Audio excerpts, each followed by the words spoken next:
విధంగా చేస్తేనే దానివల్ల ఉపయోగం ఉంటుంది. రెండోది వచ్చి ద మెయిన్ వచ్చి రీసర్వేకి అదేదో జరిగిపోతుందని వద్దని చంద్రబాబు నాయుడు చెప్పినారు, అవన్నీ క్యాన్సిల్ చేస్తున్నాను, క్యాబినెట్ అప్రూవ్ అన్నారు, మళ్ళీ నిన్న చూస్తే మళ్ళీ అది కంటిన్యూ చేస్తున్నామని చెప్పడం జరుగుతుంది. రీసర్వేకి సంబంధించి నిర్మలా సీతారామన్ తన బడ్జెట్ స్పీచ్లో కూడా చెప్పడం జరిగింది. ఇవి కొన్ని రిఫార్మ్స్ తీసుకొని రాకపోతే కష్టమని, పట్టణ ప్రాంతాల్లో అయితే GIS అని, జియోగ్రఫికల్ ఇండికేషన్ సిస్టమ్ అని, ఇక్కడైతే రీసర్వే అని, టైటిలింగ్ యాక్ట్ అని ఇలాంటివి తీసుకొని రావాలని, అప్పుడైతేనే మేము కొద్దిగా లోన్స్ ఇవ్వగలుగుతామనే పద్ధతిలో వాళ్ళు మాట్లాడడం జరిగింది.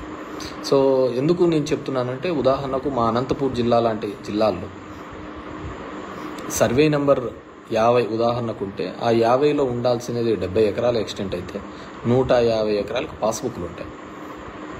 దాంట్లో ఎవడు భూమి మీద ఉన్నాడో, ఎవడు బ్యాంకు లోన్ కోసం దొంగ పాస్బుక్లు పెట్టుకున్నాడో కూడా ఎవరికి తెలియదు. ఆ విధంగా మా జిల్లాలో దగ్గర 25 లక్షల ఎకరాలకు ల్యాండ్ కంటే ఎక్కువ పాస్బుక్స్ ఉన్నాయి.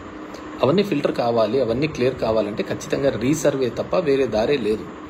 అది 100 years బ్యాక్ మనకు ఒకసారి రీసర్వే జరిగింది బ్రిటిష్ కాలంలో, మళ్ళీ ఇప్పుడు రీసర్వే జరుగుతుంది. అంటే భూమి ఎంతైతే ఉన్నామో, ఫీల్డ్ లెవెల్ ఎంతైతే భూమి ఉంటుందో వాటిని గుర్తించి చేయడం. కానీ పొలిటికల్గా వాడుకొని వాటిని ఆ విధంగా చేయకూడదు, రీసర్వే అనేది నిలిపేస్తాము, దీనివల్ల అందరికీ ఇదని, మీ భూములన్నీ జగన్మోహన్ రెడ్డి తీసేసుకుంటాడని ఒక నెగిటివ్ ప్రచారం అయితే మొదలు పెట్టడం జరిగింది. ఏ విధంగా తీసుకుంటాడు జగన్మోహన్ రెడ్డి? పేదలకు ఇచ్చిన భూములే రిజిస్ట్రేషన్ చేసి ఇచ్చినాడు.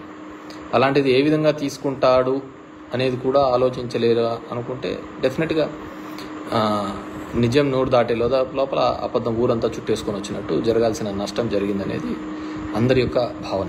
కానీ రీసర్వే లాంటివి డెఫినెట్గా ఇట్స్ అ రిఫార్మ్, అలాంటివి జరిగే తీరాలి. ఎందుకంటే దానికి గవర్నమెంట్ షూరిటీగా ఉంటుంది నీ టైటిల్కి. దానివల్ల 95% సివిల్ పంచాయతీలు, సివిల్ కోర్టులో డిస్ప్యూట్స్ అన్నీ తెగిపోతాయి. ఫీల్డ్ మీద భూమి లేకుండా చాలా పాస్బుక్స్, ఇప్పుడు మా జిల్లా చూస్తే 50 లక్షల ఎకరాలకు ఉదాహరణకు భూమి ఉంటే ఫీల్డ్ లెవెల్లో 75 లక్షల ఎకరాలకు పాస్బుక్లు ఉన్నాయి. సో అవన్నీ ఫిల్టర్ ఏ విధంగా అవుతాయి? కాబట్టి వాటన్నిటినీ కూడా ఏ విధంగా చేస్తారు అని అంటే మళ్ళీ రీసర్వే ద్వారానే అవన్నీ రెక్టిఫికేషన్ అనేది కావడం జరుగుతుంది. లీగల్ డిస్ప్యూట్స్ అన్నీ పోవాలి అంటే, కానీ దానిలకు కూడా తప్పు పట్టడం జరిగింది. సో అందుకే నేను చెప్తున్నాను కదా, ఏమేమి చెప్పారు, ఏదేది చెప్పారు, ఇవన్నిటినీ కూడా అందరము కూడా పొలిటికల్, సరే ప్రజలకు ఆవేదన ఉండే ఉంటుంది. సో నాకు అది చూస్తున్నప్పుడు ఈ ప్రస్థానం సినిమాలో సాయి కుమార్ డైలాగ్ గుర్తుకొస్తుంది, ప్రతి మనిషిని కదిలించేది ఒక ఆశ ఒక్కటే అని. ఆ విధంగా ఆ ఆశతోనో కోరికతోనో కొత్తగా ఏమైనా మంచి జరుగుతుందని ఒక ఆలోచనతో చేసింటారు. So we have to give time. ప్రభుత్వానికి కూడా మనం టైం ఇవ్వాలి.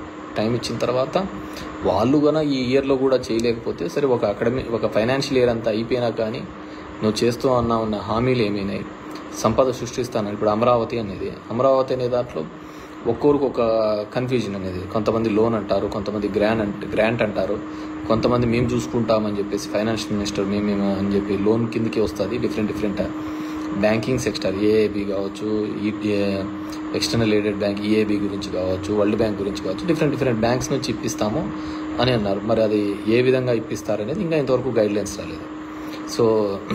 సో ఆ విధంగా ఉంది. దానిల మీద కూడా క్లారిటీ లేదనమాట.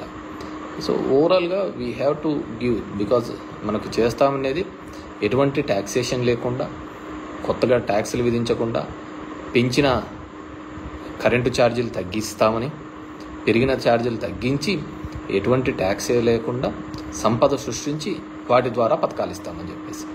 సో మనం 2 నెలల్లోనే అద్భుతాలు జరుగుతాయనుకోవడం కూడా తప్పే, అద్భుతాలు చేస్తారనుకోవడం కూడా తప్పే. సో